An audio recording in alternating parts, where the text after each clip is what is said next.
Hello students, आप सभी का हमारे स्टडी चैनल जीएम एजुकेशन पर स्वागत है। आशा करता हूँ कि आप सभी अपने घर पर प्रसन्न और स्वस्थ होंगे। चलिए आज हम अपना जो फर्स्ट टॉपिक है इंग्लिश कंपल्सरी का हमारे जीएम एजुकेशन में पहली कक्षा प्रारंभ करने जा रहे हैं, जो जैसा कि आप देख पा रहे हैं ट्रांसलेशन एंड टेंसेज। जो कंपल्सरी जो हमारी इंग्लिश है, कंपल्सरी जो अंग्रेजी है, उसका एक ये मुख्य भाग है ट्रांसलेशन एंड टेंसेज। क्योंकि ट्रांसलेशन क्या है? ट्रांसलेशन एक अनुवाद है, अर्थात अनुवाद करना एक कला है। एक भाषा के वाक्य का दूसरी भाषा में रूपांतरण करना ट्रांसलेशन कहलाता है। अधिकांश जो हिंदी भाषा के जो छात्र होते हैं, उन हिंदी भाषा के छात्रों को हिंदी वाक्यों का अंग्रेजी में अनुवाद करना बहुत ही कठिन कार्य लगता है, बहुत कठिन लगता है उनको। प्रिय विद्यार्थियों, मैं आपको बताना चाहूँगा कि इंग्लिश जो है वो एक रटने की भाषा नहीं है, ये एक विदेशी भाषा है, प्रैक्टिस की लैंग्वेज है। इसको सतत अभ्यास करने से, नियमित रूप से जो है इसका अध्ययन करने से ये समझ में आती है।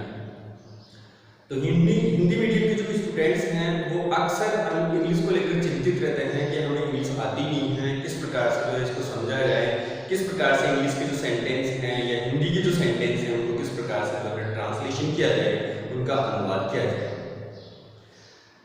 अंग्रेजी भाषा एक विदेशी भाषा है और अधिकांश जो छात्र हैं, अधिकांश छात्रों द्वारा अंग्रेजी का अध्ययन मात्र परीक्षा पास करने के लिए ही किया जाता है, केवल सीखने की दृष्टि से, और इसको जो है किस प्रकार से इसको जो है आप सीख पाए, इस तरीके से विद्यार्थी इसको नहीं ले पाते हैं, पढ़ पाते हैं और इसको परीक्षा पास करने की दृष्टि से इसका अध्ययन करते हैं।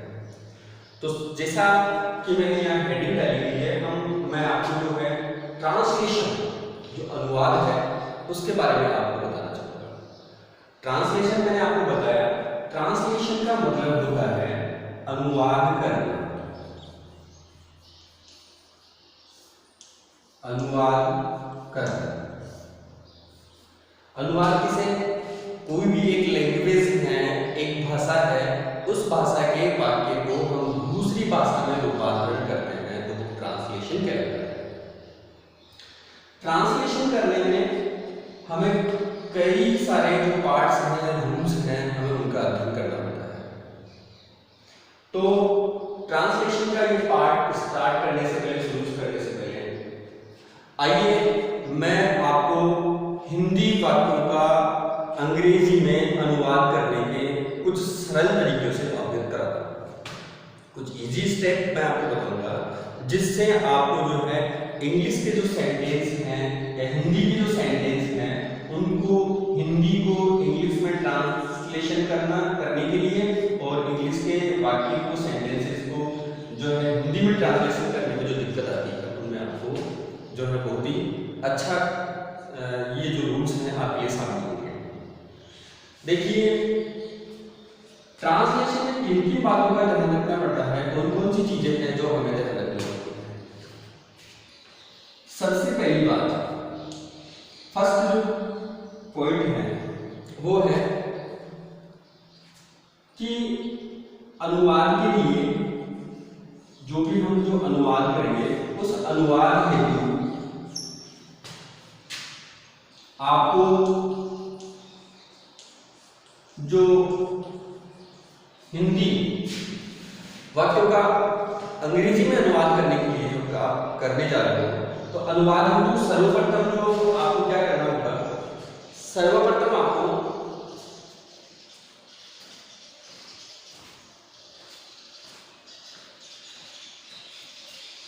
हिंदी अनुवाद हेतु जो है सर्वप्रथम आवश्यकता है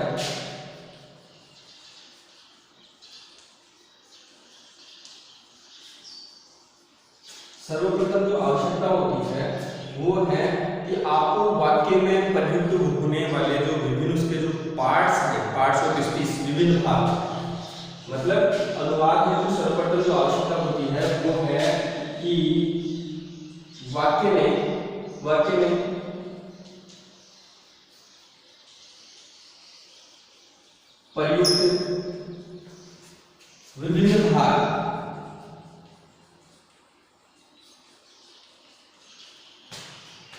जैसे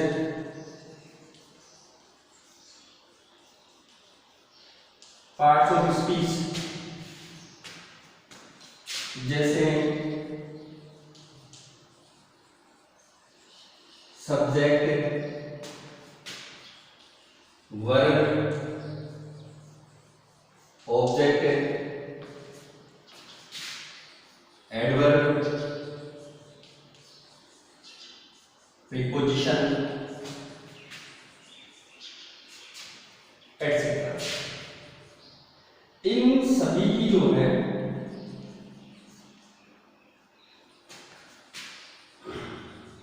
पहचान करना आना चाहिए। इनकी पहचान करना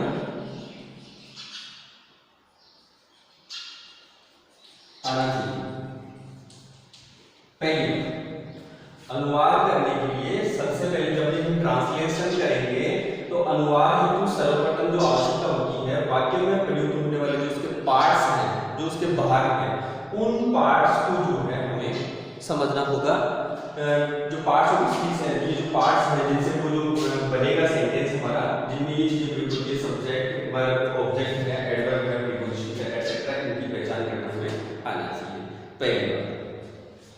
दूसरा जो पॉइंट है वो ये है कि वाक्य जिस टेंस का है, वाक्य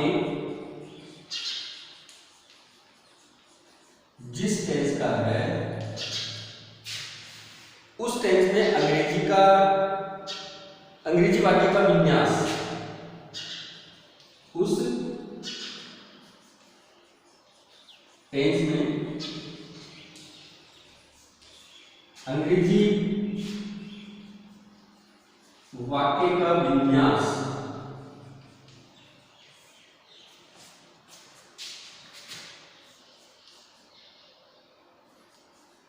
स्ट्रक्चर ऑफ सेंटेंस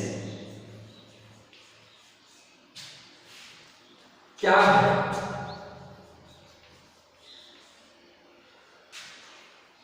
वाक्य जिस टेंस का है उस टेंस में अंग्रेजी वाक्य का विन्यास, स्ट्रक्चर ऑफ सेंटेंस क्या है, इसके लिए टेंस का ज्ञान होना आवश्यक है।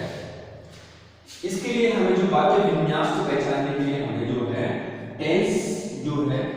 टेंस का ज्ञान होना आवश्यक है। टेंस का नॉलेज जरूरी है।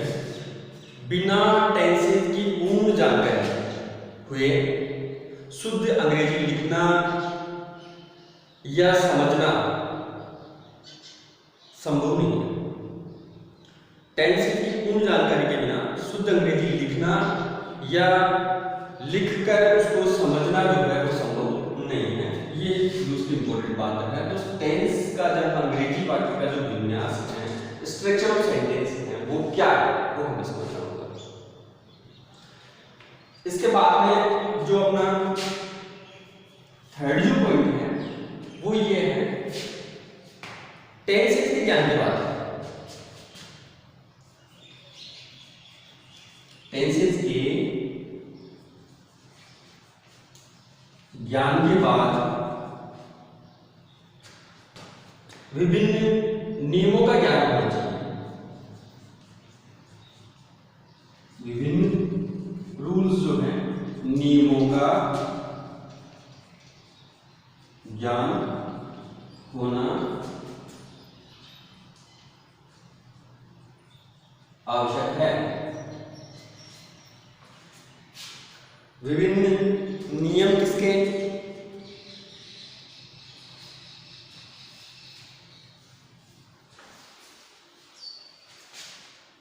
जैसे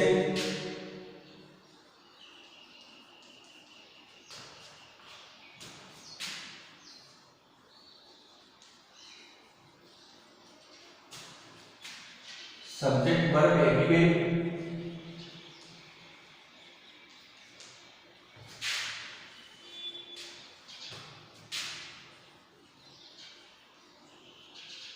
sequence of tenses,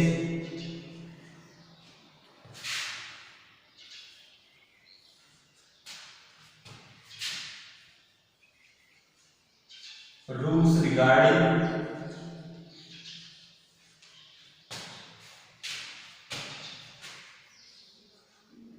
determiners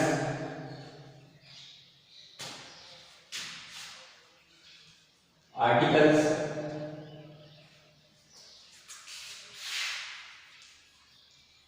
adverb adjectives preposition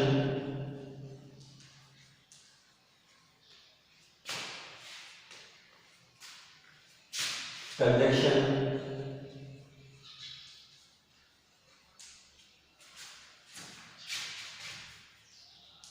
interjection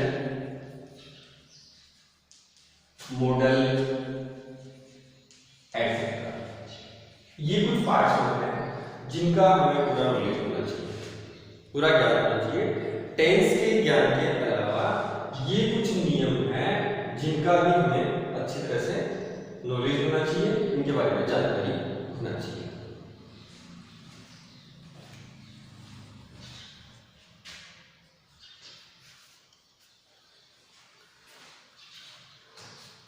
इसके बाद ये जो पॉइंट है, इनके बाद सबसे पहला पॉइंट तो मैंने आपको बताया कि ट्रांसलेशन हेतु सबसे पहले जो हमें आवश्यकता होती है वो वाक्य में प्रयुक्त होने वाले जो भाग हैं, पार्ट्स ऑफ जो स्पीच हैं, जिससे हम वाक्य बनाएंगे, उन पार्ट से उनका हमें जो है उनकी पहचान करना आनी चाहिए वो कौन से।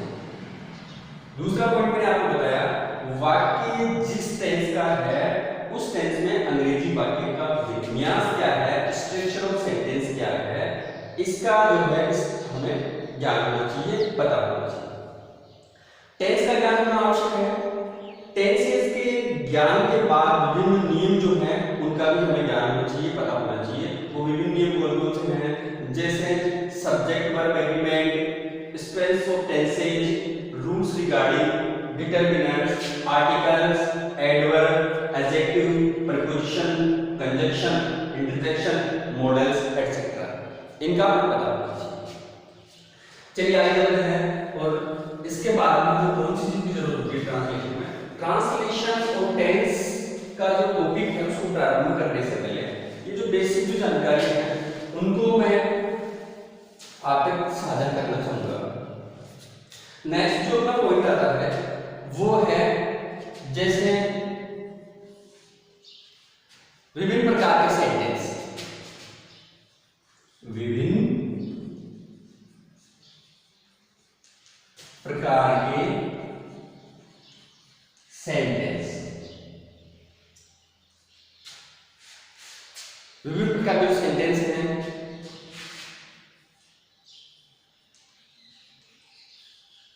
सिंपल सेंटेंस,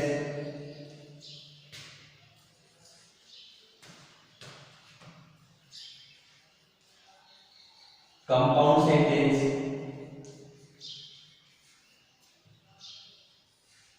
कॉम्प्लेक्स सेंटेंस,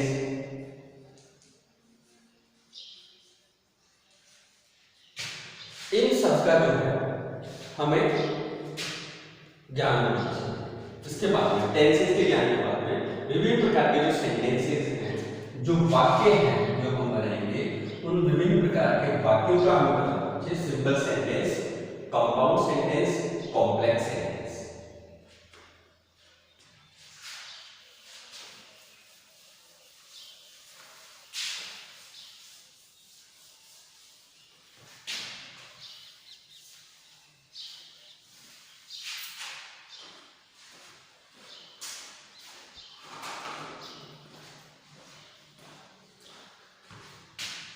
चलिए डियर स्टूडेंट्स, अब हम इन जो रूल्स हैं, नियम हैं, इनके बाद में हम हमारे टॉपिक को आगे बढ़ा रहे हैं। और जो ट्रांसलेशन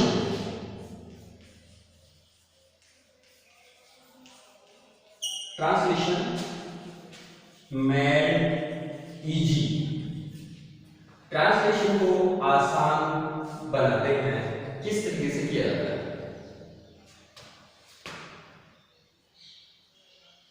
ट्रांसलेशन में इजी क्या करना पड़ेगा आपको, सर्वप्रथम आपको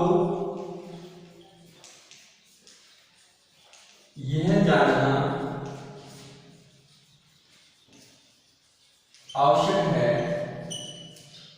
सर्वप्रथम आपको यह जानना आवश्यक है कि वाक्य में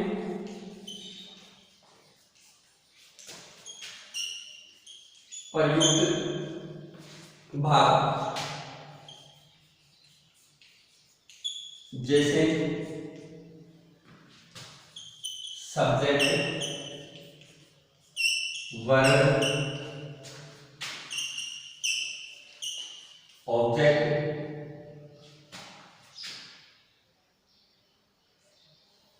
और प्रीपोजिशन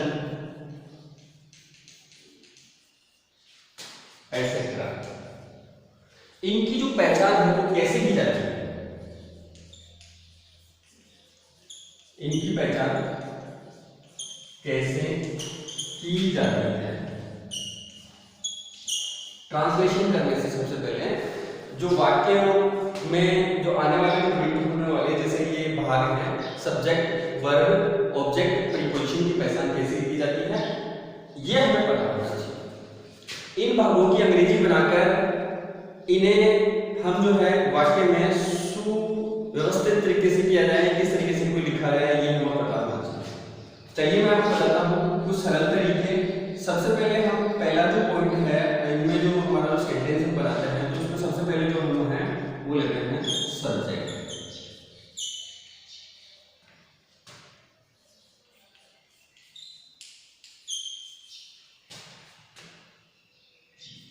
कर्ता की पहचान एवं स्थिति।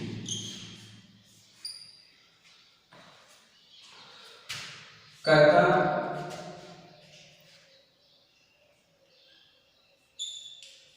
कार्य को करने वाला सब्जेक्ट कर्ता कहलाता है। जो वर्ब होती है, जो क्रिया होती है, उस क्रिया को करने वाला वह कर्ता कहलाता है। उस कर्ता की पहचान हमें करनी है।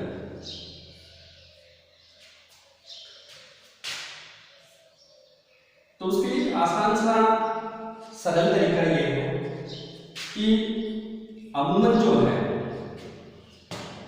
हिंदी की जो हमारे वाक्य होंगे उन हिंदी के वाक्यों में जो वर्ग है या यूं समझ लीजिए कि हिंदी के वाक्यों के अंत में है या मुख्यतः इन शब्दों का प्रयोग होता है। और इस है तथा हूं से पहले है तथा हूं से पहले मुख्यतः वाक्य की क्रिया अर्थात वर्ब होती है।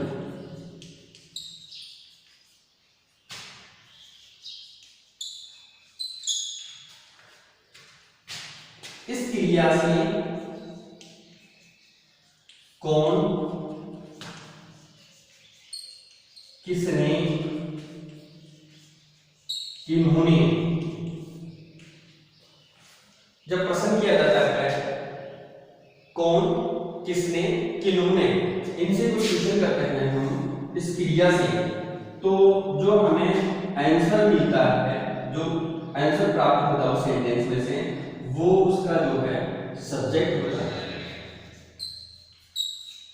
वो उसका सब्जेक्ट होता है।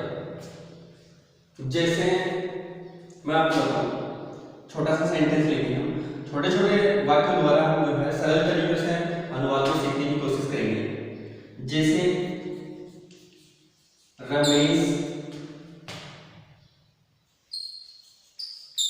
नदी में तैरता है। यहाँ वाक्य के अंत में है और इस है से पहले जो ये तैरता है और तैरता जो है इस वाक्य की वर्ब है, इस सेंटेंस की वर्ब है। इस वर्ब से हम जो है कौन जब प्रश्न करेंगे कौन तैरता है तो हमें जो इसका आंसर जो प्राप्त होगा वो होगा रमेश। वो हमें आंसर जो प्राप्त होगा वो है रमेश, और रमेश जो है उस सेंटेंस का सब्जेक्ट है, कार्य करने वाला। ये एक सब्जेक्ट की सरल पहचान है, सरल तरीका है। तो ये तो हुआ हमारा हमारे जो सेंटेंस में जो बनाएंगे, सेंटेंस के जो भाग हैं, एलिमेंट्स हैं, उनमें जो सब्जेक्ट्स हैं, पहला पॉइंट उसकी पहचान कैसे की जाएगी, ये पहला तरीका मैंने आप लोगों को बताया। इसके बाद में चलिए हम बात करते हैं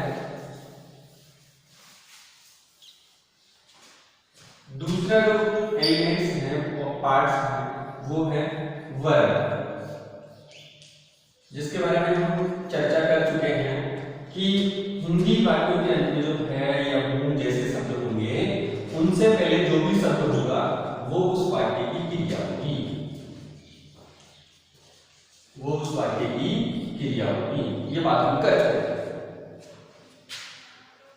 तीसरा पॉइंट आता है ऑब्जेक्ट, कर्म। है से पहले जो भी वर्ब है, क्रिया है, उसके साथ में कहा,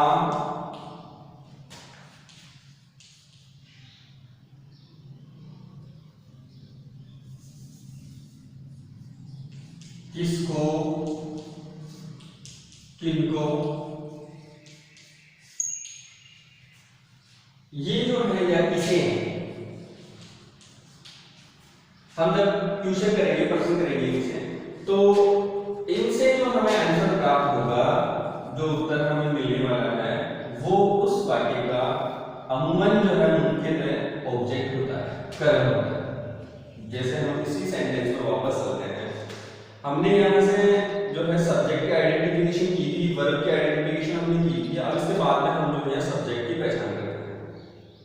इसमें है वाक्य के अंत में उससे पहले वर्ब है, वर्ब से हम जो है हम जो इससे सुटेबल मैच करने वाला जो वर्ड है वो मैच करते हैं। तो जैसे कहाँ कहता है, तो हमें जो आंसर इसका प्राप्त होता है नदी में, नदी, रिवर। तो वो नदी जो है इसका ऑब्जेक्ट है, जो हमें इससे कहाँ ट्यूशन करने से जो आंसर प्राप्त होगा वो है नदी, नदी वो उसका आंसर है। तो इस तरीके से हम कुछ सरल तरीके से ये जो इसके जो पार्ट्स हैं, जो हम सेंटेंस बनाएंगे, स्ट्रक्चर ऑफ सेंटेंस जो है, वाक्य विन्यास है, उसकी पहचान करना हमें जरूरी है।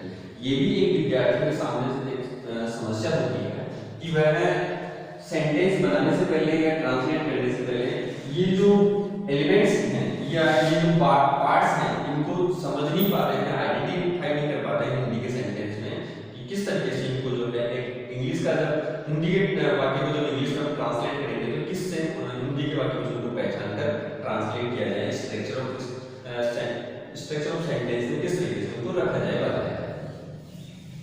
ये हमारी कुछ सामान्य सी जानकारी है। अब इन सामान्य जानकारी के साथ में एक जो महत्वपूर्ण जो बात आती है, इनके लिए सबसे ज्यादा ट्रांसलेट की मैं पहले भी आपको बता चुका हूं कि ट्रांसलेशन में हमें सबसे ज्यादा जो आवश्यकता होती है वो होती है टेंसेस की।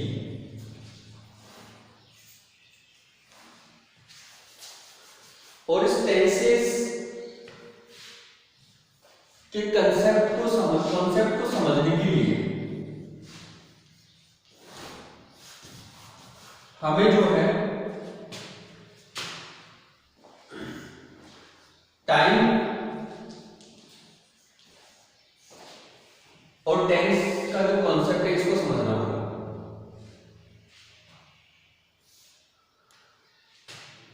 टाइम और टेंसेस का जो कॉन्सेप्ट है वो क्या है?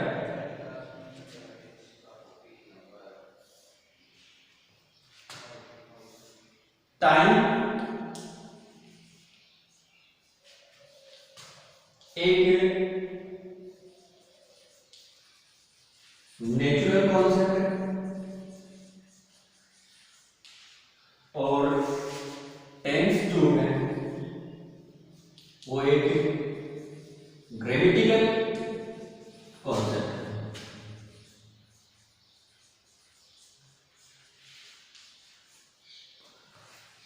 दोनों अलग अलग डिफरेंट है। प्रेजेंट टेंस में फ्यूचर टाइम हो सकता अलग अलग है दोनों। तो ये टाइम और टेंस का कॉन्सेप्ट है। टेंस और टाइम दोनों एक ही है। ये हमारी जो मानसिक अवधारणा है बनी हुई है कि टेंस और टाइम दोनों एक ही है। टेंस और टाइम दोनों अलग अलग कॉन्सेप्ट है, इनको अलग अलग हमें समझना है। टेंस जो है वो ग्रामेटिकल कॉन्सेप्ट है, जो हमारी भिन्न भिन्न प्रकार की जो वर्ब्स हैं, क्रियाएं हैं, उन क्रियाओं को जो है प्रदर्शित समय के अनुसार करने का कार्य करता है। और टाइम जो है हमारा एक नेचुरल कॉन्सेप्ट है। चलिए टेंस और टाइम अलग अलग कॉन्सेप्ट कैसे हैं वो मैं आपको टेंसेस में चलने से पहले एक सेंटेंस के माध्यम से बताना चाहूंगा। जैसे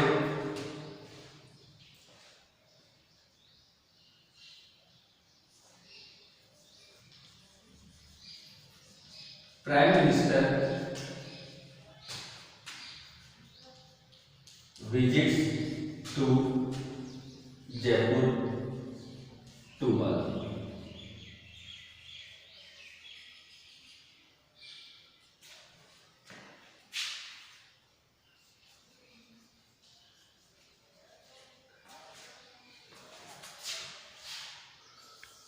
प्रधानमंत्री कल जयपुर का दौरा करेंगे। इसमें इस सेंटेंस को हम देखते हैं तो इसमें जो टेंस है वो तो प्रेजेंट का है, परंतु जो टाइम जो डेरिव है वो फ्यूचर का है। इसलिए हम कह सकते हैं कि टेंस और टाइम जो है वो दोनों अलग अलग कॉन्सेप्ट है, दोनों अलग अलग है। मैंने पहले भी कहा था कि प्रेजेंट टेंस में फ्यूचर टाइम हो सकता है, इसलिए टेंस और टाइम एक नहीं है। इसके बाद में हम जो है हमारा मुख्य जो पॉइंट है टेंसेस वो प्रारंभ करेंगे कि टेंसेस मुख्यतः कितने प्रकार के होते हैं, टेंस के भाग कौन कौन से हैं और कौन कौन से टेंसेस में किस प्रकार से अलग अलग सेंटेंस को बनाया जाता है। ये हमारा अगला जो है पॉइंट रहेगा, अगला टॉपिक रहेगा। तो ये जो सामान्य एक ट्रांसलेशन करने के लिए जो हमारी जो सामान्य सी जो जानकारी है वो आज मैंने हमारी जो प्रथम कक्षा है उसमें आप तक पहुंचाई है। आशा करता हूँ कि सभी विद्यार्थियों को ये जो मेरा पहला टॉपिक है ये समझ में आया होगा। और अगला जो टॉपिक है आप लोगों को जल्दी ही हमारा जो YouTube जो चैनल है